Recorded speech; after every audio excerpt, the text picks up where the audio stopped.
Clients, The Hunt is On, by Laura Bell, www.trcb.me/Bell Business Report. The number of woman-owned businesses just keeps increasing astronomically. With each opening comes the hunt for new clients. Clients don't usually come knocking on the door of new businesses. It requires marketing. Small shop owners sometimes fall into the trap of, "I'm too busy with the clients I have." Well, if you don't find a way around that, you may end up with no clients. During my tenure as the owner of a small PR firm, many a day I couldn't cover all the bases. I had several acquaintances from my school networks as well as contacts from 2 professional organizations. I hired one of them for a day, or a half a day. When that didn't work, I put my teenagers to work. The other route is to bring in a college intern. Now that I have convinced you that shopping for clients is a have-to, what next? Your article could be in this broadcast. Visit trcb.com to find out how. The preferred route. Networking has never been so important than when you start your own business. One of the most successful small public relations agencies in Los Angeles gained an edge because its founder, Kip Morrison, didn't end her day at 5 p.m. She spent her evenings at professionals' meetings. If you are in the communications business, it behooves you to find industry groups. You may be at the right place to hear about an account about to go under from the group at the next table. This is your inside scoop. There are several organizations for those in public relations. It doesn't matter what part of the country you are in. Here is a link to see a variety, www.perplace.com PR.org/html. For more general writing professionals there is the International Association of Business Communicators, www.iabc.com. Also consider the American Businesswomen's Association, www.abwa.org. Business can come from you being a part of service organizations. Find out about the Rotary Club by going to www.rotary.org. There is always your local Chamber of Commerce. Many have searchable online membership directories. Professional organizations help members with job referrals. The inside dope on what other members are currently working on can be just as helpful. Marketing to members in service organizations can take on various forms. Chit-chatting at meetings can open doors. Snagging clients has been increasingly difficult since the dot-com explosion. After you attend a few meetings, it's time to get down to the real work.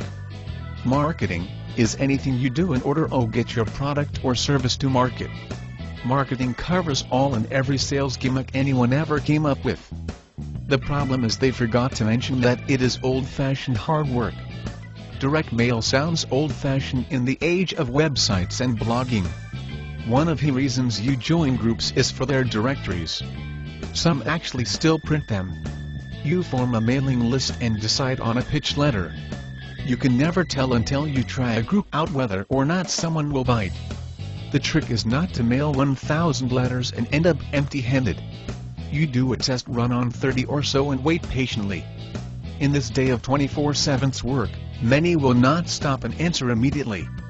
I was told years ago that it took 3 tries before you got a phone call. In the 3rd letter, I let the receiver know that I will follow up with a call. Many called before I got a chance. Many signed on when I did call because of my persistence. A couple of hints: don't buy stationery which screams junk mail. Don't blow the bank on it either, but buy something which will make somebody wonder who is writing. Hand-addressed envelopes have a much better chance of being opened. Eventually, you buy ads. Before jumping in, check the publications you are considering to see what kind of ads they are running. Make a couple of calls and see what results these business owners are getting. This marketing has the same rules as direct mail. It's not going to happen with one ad. If you can't afford more, then you are not ready to go here. Some market only on the net. I have had quite a few clients who I never met personally from the net. It can work great, but when it doesn't you have a big problem collecting. More on that later. Many sites and email lists forbid direct advertising of your business. There are others whose whole purpose is to network about members' businesses. The key list to market on can be found at www.frankelbus.com. The site's slogan is, "Where we do business instead of whining about it." Then there is the Market L list for the inside story on the latest marketing trends. I have been on this list before people knew there were lists. To subscribe, send email to listserv@emic.com. Write Market L in both the subject line and the text. They will send a confirming email which you have to reply to before you are actually in. Just reply and type the 2 letters OK on the first line of the body. I have just learned that this list had been dormant for a while, but it is still worth joining. There are a few ways to subtly promote your business online, but no one is going to tell you. Every mailing list and group has its own rules about posting. Most frown heavily on you asking for work. However, when you do land a client, no one forbids brags. You write off topic in the subject line and use brag as the subject. You write a few paragraphs about your latest project. If anyone lurking on the lists is in the market for your service or products, they just might get in touch. What's next? You have potential clients knocking. Do you say yes to everyone? At first you are going to be fearful of turning someone down. If you meet the client online, you take a look at what he/she is already doing by checking out their website. Does it look professional? How long has this person been in business? What were they doing last year? Is their contact information on the website? Its absence can be a clue this is someone you don't want to deal with. You can actually find out specific details about who is behind any domain name. Using justvoice.com will get you how long the person has the site. If you go one step further, register your website on e.com voice HTM, you will get contact names, address and phones. Finding clients through email lists is a good way to go, since if they turn out to be flaky when it comes to paying you have somewhere to complain, but be careful. If you find a good rapport with a list, then it is time to make some friends off list. Specific questions about a person's business habits shouldn't be done to the whole list. It will cause repercussions that wouldn't be friendly. Have a template contract that can be emailed or faxed.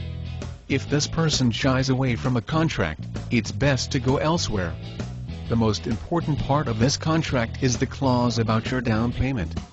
Also include a clause allowing either party to cancel with a 30 days notice. Be prepared to offer examples of your work or references, when applicable, especially if this potential client comes back hemming and hawing about a down payment. If you are so new at this it is a problem, offer to do a small project for a smaller fee as an introduction. I did this once and it earned me a $1K contract for 4 months. If you have trouble collecting, there is still the Better Business Bureau and numerous groups on the net where you can post about payment problems. It's best to belong to at least a couple of Yahoo groups, other than ones I have already mentioned. Go to Yahoo's homepage and then click on Groups. There is a funny thing about clients who don't want to pay your last bill. Sometimes, they don't want to let you go and will try to continue the relationship by giving you more work. Don't fall for it. Cut the ties. Jake Foreman, foremangraphics.com, who has been in business for 40 years, had to tell a client she would see him in court. He walked away believing it was just a threat. Until someone showed up to serve him. This is the last resort to any bad client relationship. Hopefully, your business wouldn't take you down that path, but don't be afraid to take a stand if necessary. You didn't go into business to let someone take advantage of you. Learning how to tackle these situations takes time. Becoming a successful entrepreneur is a lifelong learning experience. Try to have a little fun along the way. Laura Bell is freelance writer and owner of www.bellbusinessreport.com. The Bell Business Report offers common sense business advice and how-to info for running your business. It takes the everyday headlines apart, dealing with business news, and shows you how to put that information to work for you. Music by Kevin MacLeod.